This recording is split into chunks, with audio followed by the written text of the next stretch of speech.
Ассалаумағалейкум, армысыздар менің дәулетті оқырмандарым. Бүгін бетіме мен маска жағып, сіздердің алдыларыңызда тұрмын. Не болып дейді. Еш нәрсе болған жоқ, барлығы жақсы. Мен Қытайдағы мұсырларды айтып жатырмын. Ішкен сусындықтарыңның ыдыстарында да жерге тастамай қолдарыңнан алып кетеді, ол да ақша деп жатырмын. Сойылған малдың терісі, ол да ақша, сиырдың терілері тіпті де қымбат. Сиырдың терісінен аяқ киім жасайды, белдік жасайды, белбеу жасайды. Ешкінің түбіті ол да қымбат. Ешкінің түбіті қойдың жүніне қарағанда қымбат. Қымбат тұрады. Одан кейін тауықтың сирағын тұрады. Тауықтың сирағын біздерде жемейміз ғой, тауықтың сирағын. Тауықтың сирағының міне жерінде томпиған не бар ғой, сирағының міне жері қатты томпиған нәрсе бар ғой. Ол нағыз витамин. Тауықтың сирағы да ақша. Тауықтың сирағын өзі бөлек сатады. Міне қараңыздаршы, осындай. Оның барлығын бар ғой, бізде жасасақ, бізде қолымыздан келеді. Енді не істеуіміз керек? Енді біз жастарды, балаларымызды сондай үйренуге жіберуіміз керек. Теріні өңдейтінге, мұсырларды өңдейтінге, сондайға жіберсек жақсы. Сол негізі болашағы бар кәсіптер сондай кәсіптер ғой. Болашағы бар кәсіптер. Біреудің өмірін оқимыз, балаларға біреудің өмірін оқытамыз. Ол адам баяғыда өліп қалған ғой. Оның өмірі бізге неге керек болғалды? Мен түсінбеймін, ол адам түрегеліп келіп бізге бір нанымызды тауып беріп жатыр ма екенін де қыламын да кейде.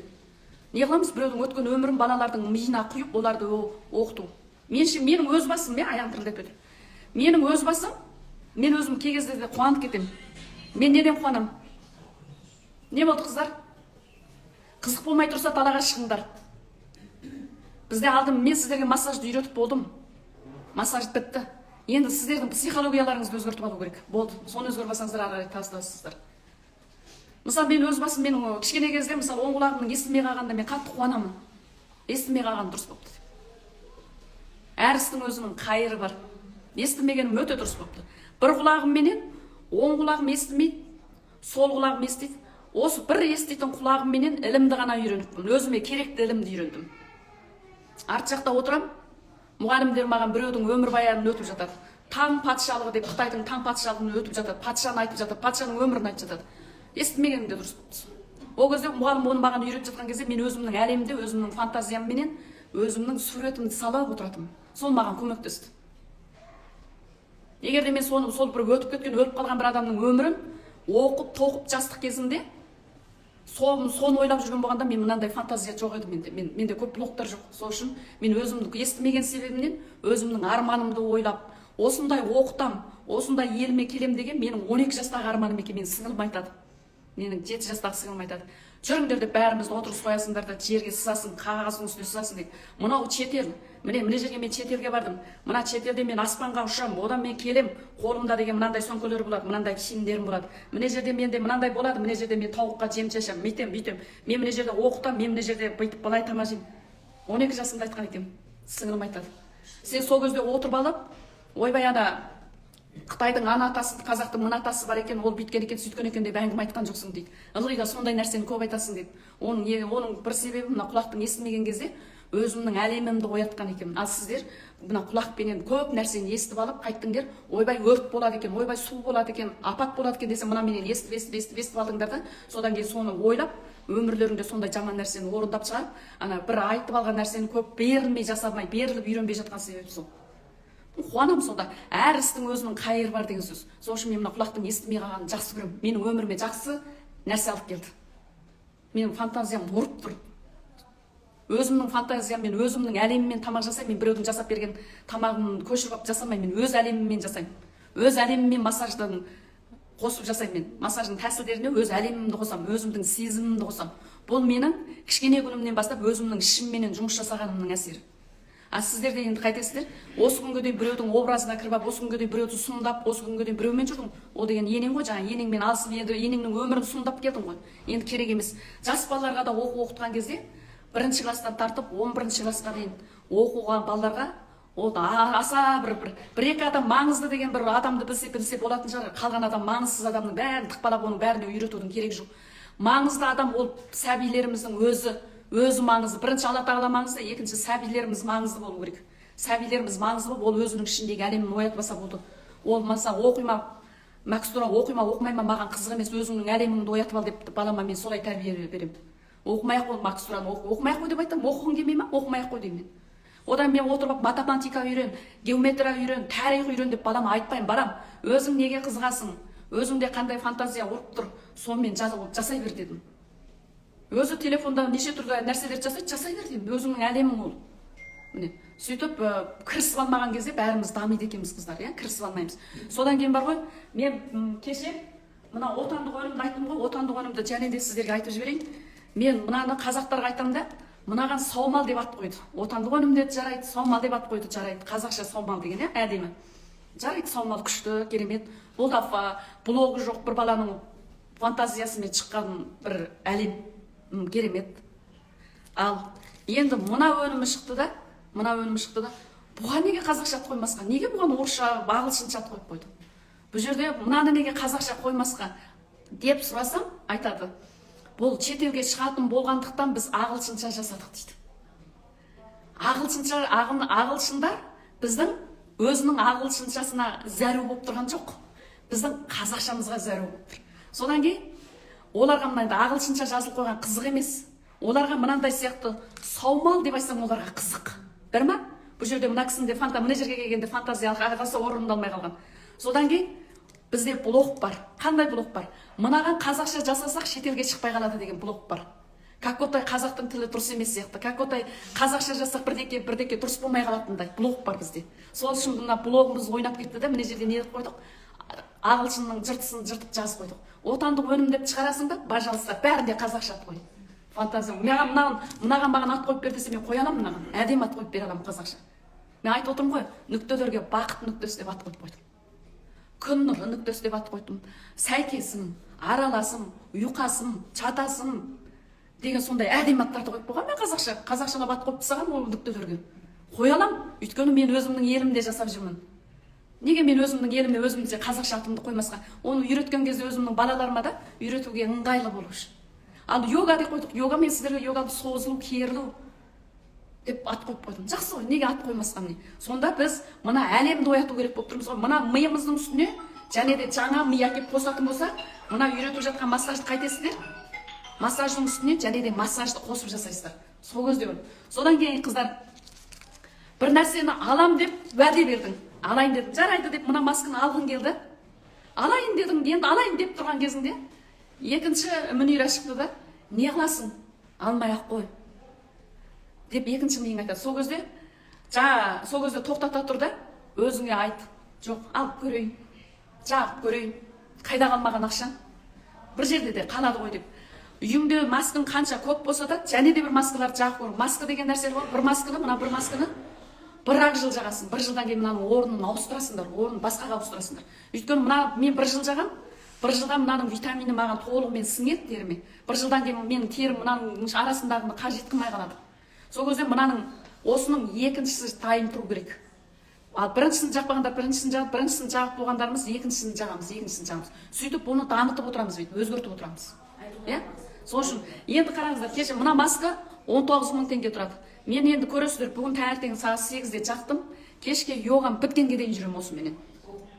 Кешке жақын йогам бітеді, содан кейін сіздерге жуып, мен нақ майданда көрсетемін сіздер. Иә?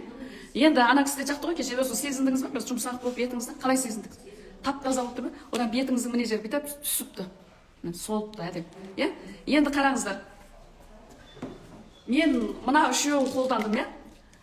Мен алдыңғы жолы бір жеті, 3 апта болған мынаны ішкеніме. 3 апта осыны ішіп жүрдім. Содан кейін 3 аптасынан кейін, одан кейін мынаны қосып ішіп жүрдім. Содан кеше саумалды қосқан кезде, үшеуін қосқан кезде мен кеше бір күн ішім ауырып жүрді ғой. Айттым ғой сіздерге, бір күн ішім ауырып жүрді дегенде. Біріншіден осылардың әсері, екіншіден массаждың әсері.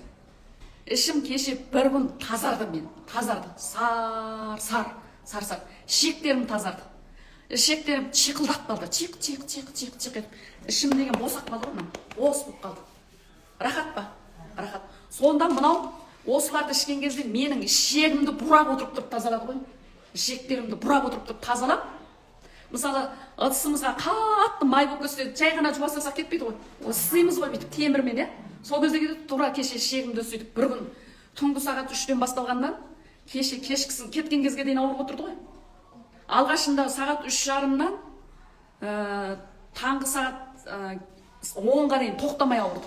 Содан кейін арасында тоқтап барып бұрап, тоқтап барып бұрап, тоқтап барып. Тоқтап қалған кезде кеше тәте ұйықтап алдым, ауырып кеткен кезде қайтем, оянып кет. Енді бүгін таңертең тұрған кезде жеп жеңіл. Жеп жеңіл. Жүрісімде жеп жеңіл. Әдемі. Міне, сол үшін бұл күн алтын көпірдің нәрсесін алсаң да болатын шығар, мүмкін басқаныкін алсаң да болатын шығар. Бұндай нәрселерді алып, қолданыңыздар. Бірақ көп ішпейсіздер. Бірінші бұндай витаминдерді ішу үшін сіздер былай істеңіздер. Емханаға барып, қандарыңызды тексертіңіздер. Денелеріңіздегі қай элемент аз екенін біліп алыңыздар. Темір ма, кальций ма, соны біліп алып, одан кейін соған қарай осыны алып қолданып ішіп, одан кейін біраз 3 ай ішіп болғаннан кейін, мыналарды 3 ай ішесің, саумалды қой тоқтамай ішсең болады. Саумал керемет. Ішіп, енді бұлар бәрі шөп қой, бірақ шөпті де өзінің уақытымен ішіп, уақытымен тоқтатпасаң шөп екен деп іше беруге де болмайды, қыздар. Шөпті де орнымен ішесіздер. Енді саумал ғой, ол қымыз ғой, оны іше берсең де болады.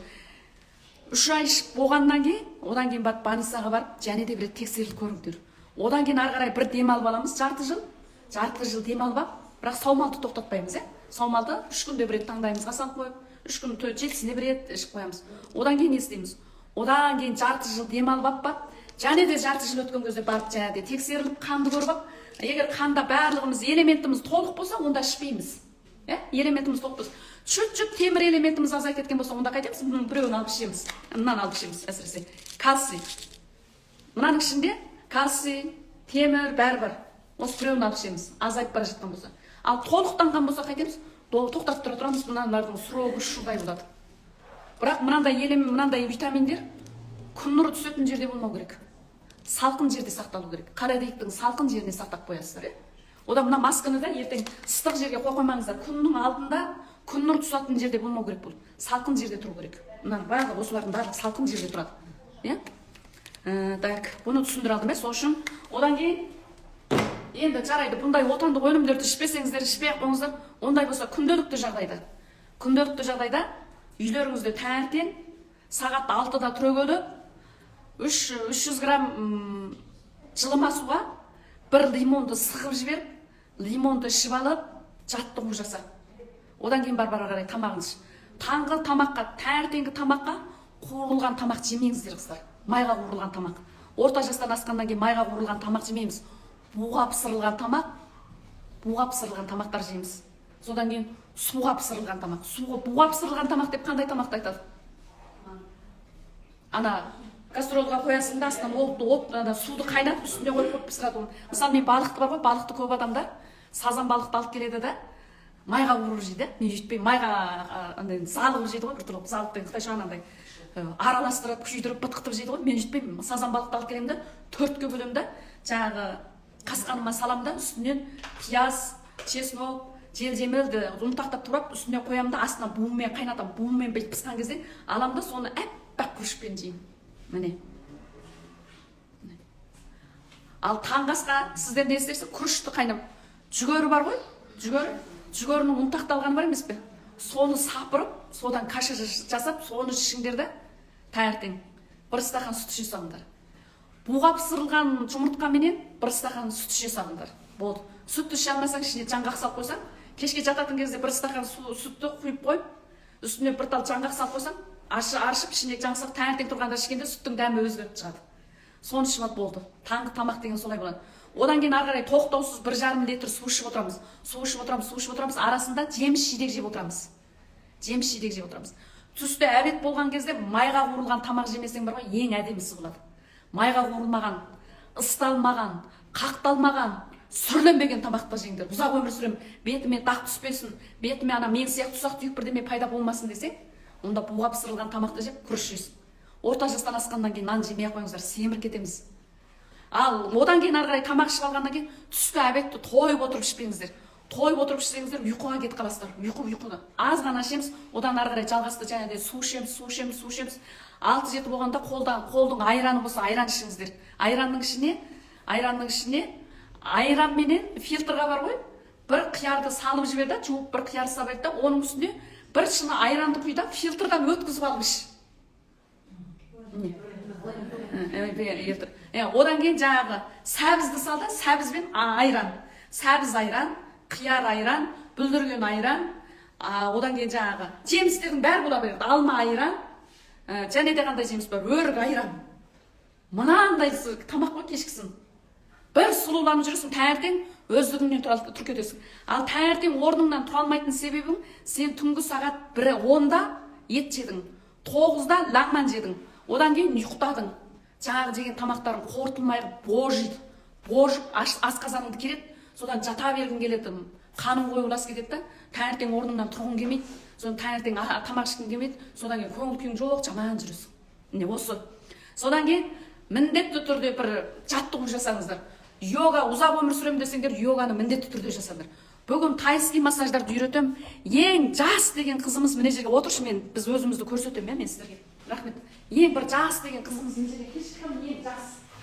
Ең жас көрген, ең жас бір қызым жерге. Қайсын жассыңдар? Қайсын жассыңдар? Ең кішкене қыз. Сен бар келіңіз болды. 90 жыл ма? 90 уақытыңызды сұрап уақытты міне бәрін қараңдар, аяқ басымды былай қарап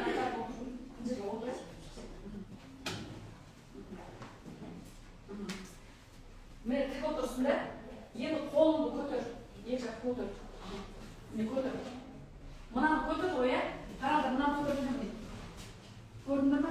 Қылтасы қалай? Мынаны көтергенде қылтасы көтеріп. Негізі қылта көтергенде ғой. Қылта жерге былай жату керек. Міне, мына жерді басса, мынау алға қарайды. Былайшасын айтқанда біз не қалғамыз? Біз тырыс қалғамыз. Құрыс қалғамыз. Тұлақ тұсақ. Осыдан ауыр жүрміз. Енді қара, мынаны аламыз да, енді келіп, мына жерді былай ұста. Мына жерді ұста. Ұста. Осы ұстаған кезде қара, міне, және де мына жерді былай ұста, және де көтеріп тұр, міне. Енді қара. Мына басқа әкел, мына жерді бірақ ұста, мына жерді бірақ ұста. Бүйтіп ұста. Мына жерді былай ұстаған, мына жерді дәуінен ашық қалды, міне. Бір қарыспай. Енді басын тізеге тигізеді, тегіз басын тізеге тигізеді. Қара, бас тізеге әлі тиген жоқ. Мына қолы қайтты, қолы ішмеді қойды. Мына жерге былай ұстап тұрып, мына басын мына жерге қояды десем, сенесіңдер ме қыздар? Сенесіңдер. Ал мына жерде не үшін бұл қыз балада былай болып қалды? Жас қой мысалы, неге былай болып қалды? Сіңірлер айтты. Мына жерде бір сіңір тұрма, міне тұр. Табанның астында тұрма тұр. Мына жерде тұрма тұр, мына жерде тұрма, мына жерде бәрінде тұр. Енді осы қызымыз енді осы беті тұра берсе. Неге қартайған сайын қайтеді? Бүгіле бастайды. Шөге бастайды. Қартайған сайын адам, мысалы біз бір орамал деп сіздерге, біз бір жапырақ қағаз берші. Қағаз берші, мен қағазын әдемі. Біз негізі дүниеге келгенде осындай едік. Мынандай едік. Осындай әдемі едік. Спортпен айнаспадық. Ешқандай мал ешқандай еш нәрсеге бармадық. Өкпеледік, ренжідік, өткен өмірге ұмыталмадық, қорқамыз, сөйтіп қазір мен мынау болдық. Осымыз біз бәріміз. Осылай болған кезде сен ауырмасаң кім ауырады? Кім ауырады? Ауырасың ғой, мынандай болсаң ауырасың ғой. Енді нешеміз? Енді өкпені тастаймыз, өмірге екі рет келмейтінімізді түсінеміз. Ренішімізді лақтырамыз, витаминімізді ішеміз, спортымызға барамыз, өмірімізге қанағат етеміз, бүйтіп қайтеді екенбіз, барлық неткенде қайтадан қайтеді екенбіз, жазылады екенбіз. Жазылғанмен де дей тұрғанмен не қалды? Бақтырып қалды, бұдыр-бұдыр болды. Ал енді бұған үтікті саламыз, үтіктеу үшін кәдімгідей кәсіп істеп, өзіміздің қалауымызбенен, өзіміздің әлемімізді жасап үтіктейміз. Өтіктеген кезде қайтадан бұрын өзіміздің жастықта өміріміз қайтеді екен, жайғалып шыға керек қыздар. Қарашы. Сонда қара, мына йогаларды жасамайтын болсам, жаттығу жасамасам, олар біттім дейді. Ал мынандай болсам не болды екен мынандай болсам деді. Не болды екен? Ақшаңды қажалайсың, ешкім сен жанына жоламайды мынандай болғасан. Қашамыз бәріміз. Қашамыз мынадан. Ауырасың, сасисың, өлгенде де сасың өлесің ғой. Бір әдемі де өлмейсің ғой. Кәрілік келіп, әп-әдемі тап-таза болып, әп-бақ орамалымызды тағып отырып кетеміз өмірде. Солай кетеміз. Енді әжем болса, тап-таза жұмын жайлы, 20 жыл Құдай өзі сақтасын. Ері болмаса 60-қа келгеннен кейін анандай алжып аурулар болып, быт-быт шытқып, ол керек емес. Ондай болғыларың келмейді десем, осы йогаларды жасайсың. Йоганы міндетті түрде. Мен йоганы жандандырамын. Біздің елімізде йогалар аз. Әсіресе мына шығыстық йогалар өте тамаша. Емдік йогалар, өздеріңіз көріп жүрсіз, сезініп жүрсіздер ғой, енді қараңыздар. Мына аяқты көтеріп, былай қарай мына үстіне қоясың, тізенің үстіне қой, жайлап көп. Сол аяқты қойып тізенің үстіне қой. Енді қолыңды көтер жоғарыға. Мынау бүйтіп көтергенде мына тізе мына жерге жату керек. Жатады десем сенесіңдер ма? Менікі жатады. Ал мына жерге мына жатпай қалсақ, бір қарыстан көкірегі қалай, онда бұл кісінің қай жерінен сіңіріп тартып мына жерден. Мына жерде мынаны дұрыс жасамасаң, мына жерде етекің неге ерте тоқтап қалды? Тоқтайды, мынадан етекің тоқтайды, мынадан іш қатады. Мынадан тұрба жолы жабылады, тұрба жолдары жабылады. Сол үшін қыз балаларды жүзуге жіберіңдер, билеуге жіберіңдер деп жатқан себебім сол. Қазір кішкене мысалы 3 жасынан бастап бере беріңдер, неге? Қазірден бастап олар жасайтын болса қайтеді, мынандай болмайды, қинамайды. Ертең бала босанған кезде де жеңіл босана салады, одан кейін өздері де сергек жүреді. Ал енді орта жастағылар біз білмей қалдық.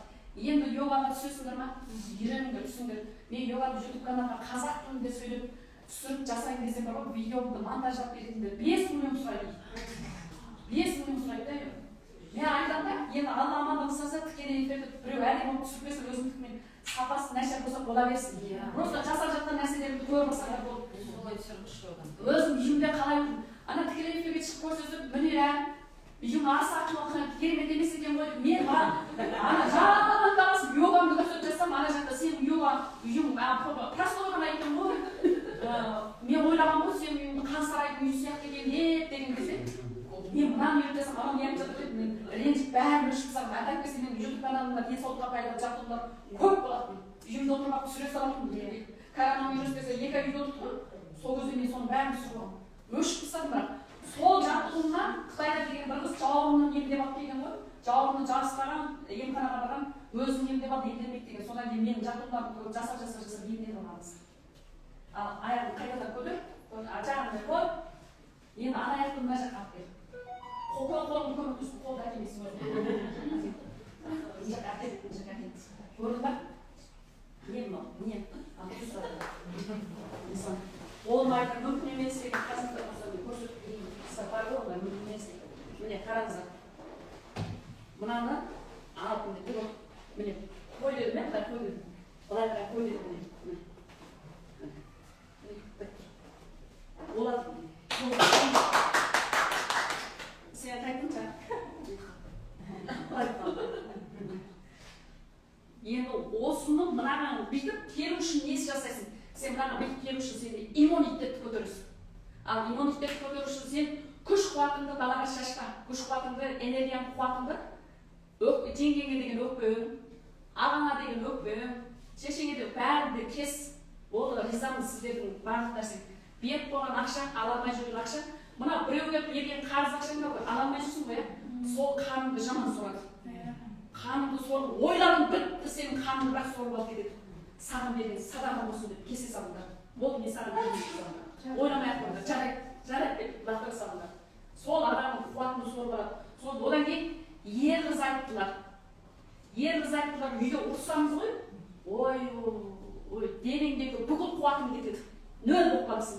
Еркегіңде табыстап алмайды, сен де табыстап алмайсың. Екеуіңді нөл болған кезде бірден бала ауырады. Бала бір ауырып қалады, балалар содан ауырады. Сол үшін ерлі зайыпты болып, бір-біріңмен шықсамасаңдар сөз түсінісіп көріңдер. Тіпті болмай бара жаса ары қарай мәмілеге келсеңдер болады. Өміріне қуаттарыңды кетіріп, ертең бірден сасып, денсаулық жоқ болғаннан қарағанда бір мәмілеге келіп тоқталсаңдар болады. Түзелетін боламыз, ене болмаса бір-бірімізге құрмет ететін боламыз. Сонда денсаулықтың кіріктерін көріп отырсам, жарайды, өкпені лақтырып, қарыз лақтырып, ақшаны беріп, ана беріп, мына беріп. Енді мынаны жасайық дейміз, сіңір қап-қатты созылмайды, қап-қатты. Енді не істеу керек? Солманы іш, витамин іш. Витамин ішпесең болмайды. Витамин іше жүріп, аналардың бәрін лақтыра жүріп, мынаны қайтеміз, жасаймыз. Енді мынаны көтердік, мен жаңа сізге мынаны жасап қойыппын.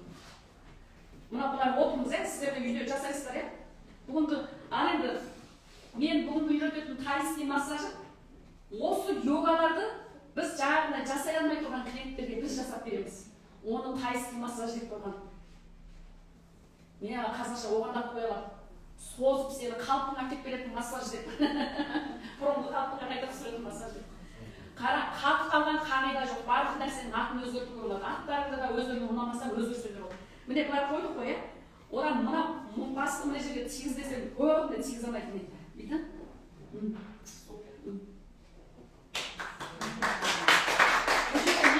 Буындардың бәрі бос, сіңірлердің бәрінің серпімділігі бар. Қазір өздеріңіз жасап көрсетеді ма? Мынаны былай қойдық та, мынаны ұстап, міне жер өзі түзіп тұр, көрдің ба? Біз жаңа қызымызға мына жеріне жетпейді, мына жер көтеріп қалды,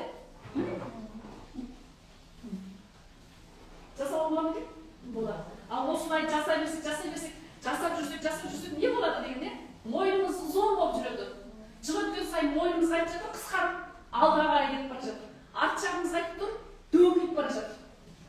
Мойнымыз ұзын болады. Одан кейін мына жерден екі шықпайды, екінші екі шықпайды. Қараңызшы, айнаға мына жерде бәрімізде салбырап мына жерден түскеле жатыр. Бұл болмайды. Мойнымыз ұзын, қолдарымыз ұзын, аяқтарымыз ұзын. Жақсы емес пе, иә? Супер. Дөп-дөңгелек чарп соқамыз, домалаң. Ондай емес. Бүгінгі үйрететін тайский массаждарымыз сонда йога екен. Алдыменен йоганы жасағанда мен сіздерді дайындап алып жатырмын ғой, иә? Көрінді ма көрермендер? Басқа қояр сұрақтарың бар ма маған қыздар? Қалай? Қыздар менің біліміме, іліміме, өзіме ризасыздар ма? Бірінші Аллаға ризамыз, иә? Мына нәрселерді мен айтпасам да бола береді. Жалғыз өзім ғана сұлу болайын, жалғыз өзім ғана керемет болайын. Содан кейін менің жасымдағы әйелдердің бәрі дөңгелеңдеп жүрсін, мен ғана фигурамды көрсетіп күшті болып бүйтіп жүрсем, айтпасам да бола береді қыздар. Мынаны сөйлегенге де энергия кетеді. Осы бұл Алла тағаланың сіздерге берген сыйлығы болып тұр ғой. Ол витаминді көп ішіп қоймай сөйтіп реттеп аламыз, барлығы нормамен болу керек, дозасы асып кетпеу керек еш нәрсенің. Ал йогаларға келетін болсақ, аптасына 3-ақ рет жасалады. 3-ақ рет. Бір жасалған кезде жаңадан бастағандарды 35 минуттан бастайды. Ол жағдайына қарай өтіп бүйтіп белгілеп отыр. Содан кейін йогаларда көрдіңіздер ме, алдымен жауырынды жасап алдық. Одан кейін мойнымды созып алдық. Одан кейін барып бөксеге түстік. Сөйтіп деп жатырмыз, бәріміз мысалы менің алға қойған мақсатым былай ғой, өзіміздің елімізде барлық әйелдердің сұлу болып, барлық әйелдердің көзінің отының жайнап жүргенін, барлық әйелдердің табысты болғанын, тұра бір-бірімізді көргенде, ой, қалайсың деп өте шығатынымыз, барлық әйел үйіміздің есігін құлттамай-ақ жүре беретін, барлық әйелдің үйінде кашолода жата беретін, сондай қылып өзгергім келеді. Таза сондай ол біздің қолымызда тұр, қыздар. Қолымызда тұр, барлық нәрсе қолымызда тұр. Осы мемлекетімізді тап-таза қылып ұстау біздің қолымызда тұр. Барлығын осы кішкенеден бастайсыздар. Тазалықтарды көрдіңдер ме? Мен қалай көздеріңізде байқаған шығарсыздар, иә? Міне көрдіңіздер ме? Келген кезде қалай едіңіздер, қазір қандай болдыңыздар. Аллаға шүкір, Құдайға тәуба. Содан кейін жаңағы өкпе реніштердің барлығы ол өзіңізге ғана әсер болады, жаныңызға, құрбыңызға әсер етпейді. Өзіңіз уланып қаласыз. Қатты ренжіген кезде біз басымыз ауырып, басымыз айланып қалады ғой. Сол кезде біздің денемізде клеткалар өліп қалады. Содан кейін не істейміз? Біз уланамыз. Уланып өзімізбен өзіміз ауырып қаламыз. Сол үшін біреуге мінез көрсетіп жатқаның ол өзіңді зақымдап жатқаның қыздар. Ана жаныңдағы қыздың ештеңесі кетпейді. Содан кейін бір қатын кеп бар ғой, сіздерге мынаны жақсылап үйреніп алыңыздар. Бір қатын кеп, ей қатын, деп сөйлеп жатса ғой, сол қатынға қарап деп күліп тұрып, ананың энергиясын сорып алыңдар. Энергия сорып аласыңдар анадан. Сендер ойлап қаласыңдар ғой, ана қатын маған бажылдап жатыр, ойбай мені мазақ қылды, мен одан жеңіліп қалатын болдым деп ойлап тұрасыңдар ғой, ондай емес. Ол саған энергиясын беріп жатыр жынданып. О деп күліп тұр, иә деп. Ол саған жынданып энергиясын, ақша әкелетін, табыс әкелетін энергиясын саған лақтырып берсең, деп сорып ал да, иә, сол бола ғой, иә деп кетіп қал. Сен кетіп қаласың да, сенің ананың берген энергиясымен сен қайтесің, күшейіп жұмыс жасайсың. Анау қайтеді? Сол қалады. Сол үшін кім сені өсектесе, сол адам сені байытушы. Кім сені өсектесе, сол адам сенің табысыңа үлес қосушы. Енелерді айтам, енелер келіндермен дейді. Бір қарасаң енелер бір күн ауырып жатады, ауырып жатады. Келін қарасаң, келінді қарай, күнден күнге деп жүреді. Көрдіңдер ме? Сендер әртістердің инстаграм парақшасына жаман сөз жазып жатасыңдар. Баян, ұялмайсың ба бесіз, қызыңа айтып киіндіріп, қызыңа бүйтіп. Сендер ойлайсыңдар ма, Баян соның бәрін оқып отыр деп? Уақыты жоқ оның оқып отыратынға. Ол деген Анталияда жүр ғой бүйтіп қыдырып. Сен мына Қазақстанда отырып алып, соны боқтап отырсың. Сен оған не беріп отыр екенсің? Энергия беріп отырсың, күш қуатыңды беріп отырсың. Құдайым-ау, қыздар сол ғой. Сол үшін ғой біз жұлдыз бәріміз, мен бұл деген менің өзімнің апторлық, мен өмірден өткізген тәжірибем. Мені қаншама қыздар боқтады ғой, оралман, қаңғыр келген, қақпас, ана, мына, Қытайыңа қайт деп тұр. Оу деп сорып алдым. Қытайға кеткен жоқпын, сендер келдіңдер, ақшаны тауып отырмын. Ал ол қатын не істеп отыр? Ол қатын картоп болып жатқан шығар үсіп. Оғытынды мен танымаймын ғой. Просто маған энергиясын беріп қойды. Қағып ақын әкесі. Алып алдым. Ойлашы, менің парақшама бір мықты әнші кіріп алып, маған кіріп алып, Мүнира деп, мен ол әншілер боқтап отырған жоқ қой. Мені боқтап отырған менен төменгі қатындар ғой. Сорып алмайын ба, жақсы өзіне энергия керек болмаса алып алдым, болды, маса өзіне керек болмаса мен алғанайын да деп алып, охо деп, маған күйеуім айтады, осы ана бір еркекке деп еркек айғайлап тұрды. Қарап, күліп тұрсам, мен боқтап жасам, ананы қатын неге күліп, қатып тұр деп сұрапты. Айтыпты, ол сенің энергияны сорып алды деп. Ол не нәрсе деп түсінбедім. Бәсі үйге барған соң ауырдым депті. Мысалы, біз не істейміз? Ұрысқан адамға қайтеміз, ұрысқан адамға ұрысып шығамыз да, екеуіміз де не істейміз? Екеуіміз де ұрысып, екеуімізге де келіп тұрған ақшаны жерге лақтыра саламыз. Ал сол ұрысты көріп тұрған айналадағы адамдар деп қағып алады да олар кете береді. Ұрысты көріп тұрған адамдар әдемі болып кетеді. Қандай күшті? Енді ұрсасыңдар ма біреумен? Енді чәбелең дейсіңдер ма? Чәбелең кетіп тұрған қатындарға қарап күліп тұрыңдар. Оның да Алла тағала бойына берген, олға біз адамзат бар ғой, біздің бойымызға Алла тағаланың берген қасиеті көп. Любой әйелде любой қасиет бар. Ана түрі жаман болса да мінезі чәбелең етіп тұрса қарап тұрыңдар, сорып аламын мен.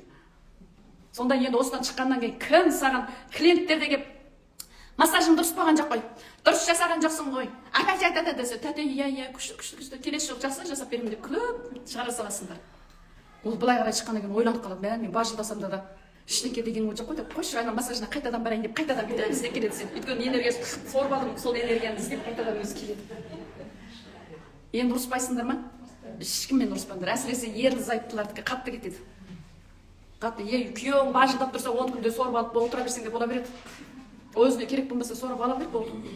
Сен күйеуің саған бажылдап, қатын қайда жүрсің, қайда бардың, қайда келдің десе, күліп бетіне қарап тұрсаң, ұрысып өзі шашайды да қояды.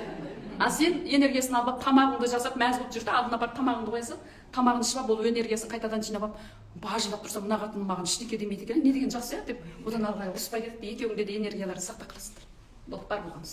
Сонда біз енді ұрыспаймыз, құпияны біліп алдыңдар ма? Ол құпия. Білдіңдер ме осы күнге дейін?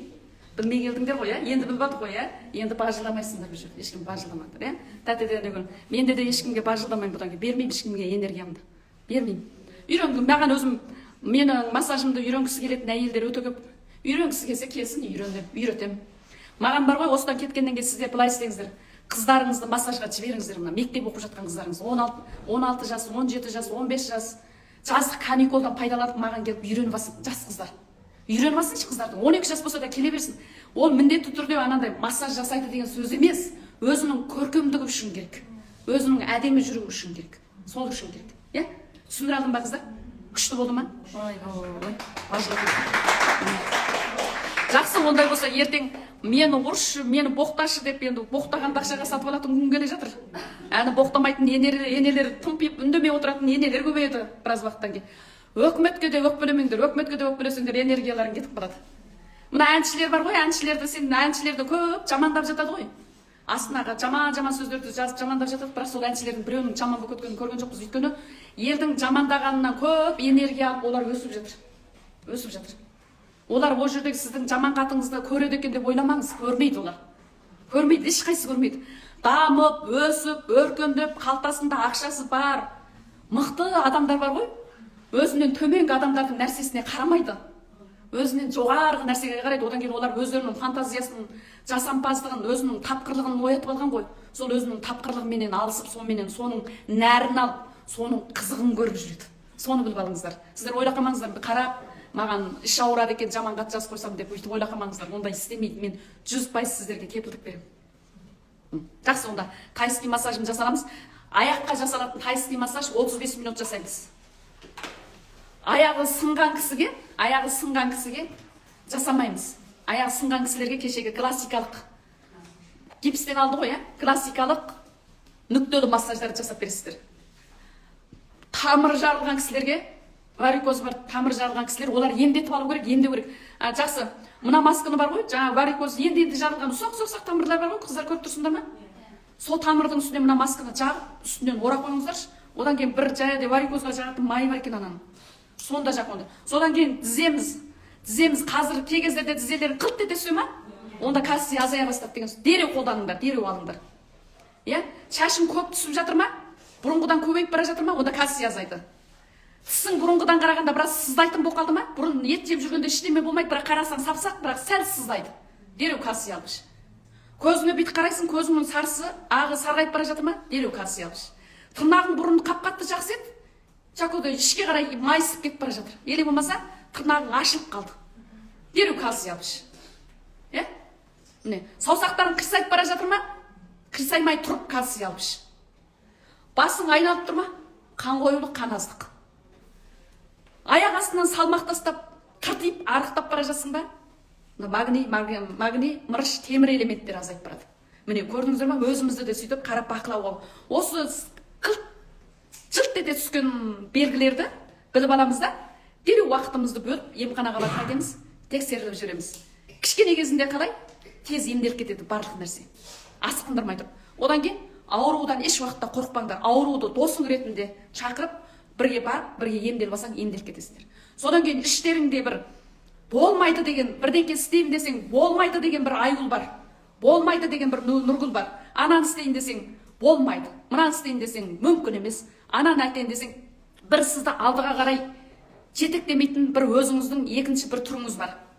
Онымен де алыспаңыз. Онда болмайды десе, жарайды, болмайды, жарайды, көрейік деп отырып, оған рұқсат берді. Ол ұйықтап жатқан кезде қарғып тұрып, басқа шаруаны істеп алды. Алдап тұрып. Бірақ біз қайтеміз, оны тұншықтырғымыз келеді. Тұншықтырмаңдар. Тұншықтырам десеңдер қателесіп қаласыңдар. Мысалы, мен Мүнираның жанында екінші бір Мүнира бар. Екі Мүнира бармыз. Мына Мүнира белсенді. Өзінше йога жасайды, тамақтардың деген неше түрлі тамақтарды жасайды, сондай белсенді. Жүгіріп тұрған Мүнира бар. Енді мына Мүнира бар. Қойшы, сенің пибараң сенің жасындағы әйелдерге қарағанда керемет, бүгін жасамай-ақ қой йоганы дейді. Сол кезде мен қайтем, бұл Мүнираны тыңдаймын. Жарайды, сенің айтқаның дұрыс-ақ болсын деп тыңдап отырамын да, үндемей тұрып, мынау ұйқыға кетіп бара жатқанда мына Мүнираға қайтадан кіріп аламын да, қайтадан жасаймын. Сонда біз өзімізбен алысайық, қыздар. Біреумен алысып, біреуді жеңіп, күшіңді, ақшаңды сарып кеткенше, өзіңмен алысып, өзіңе неге құйғаның, единса құйғандарыңыз ол сіздерді байытады. Массажда да еркін, осының бәрін үйреніп алсақ, еркін жүріп жұмыс жасаймыз. Қуанып жүріп. Біттік па? 9-ны бітіреміз. Жақсы. Біреуіңіз тайский массажға жатыңыздар. Өте семіз емес, өте арық емес, орташа біреуіңіз жатыңыздар. Алдыменен аяқты көрсетемін. Сіздер сұрақтарыңыз болса, төменге қалдырыңыздар. Содан кейін мына Алтын көпір компаниясының өнімдеріменен танысам десеңіздер, және де осы өнімді алып ішем, қолданам десеңіздер, содан кейін қажет мектептен оқып кеткен менің шәкірттерім тіркеліп жұмыс жасаймын десеңіздер, менің нөміріме хат қалдырасыздар, жарай ма? Кешке жақын бара жүремін. Жақсы, аман сау болыңыздар. Пікірлеріңізді жазып қойыңыздар.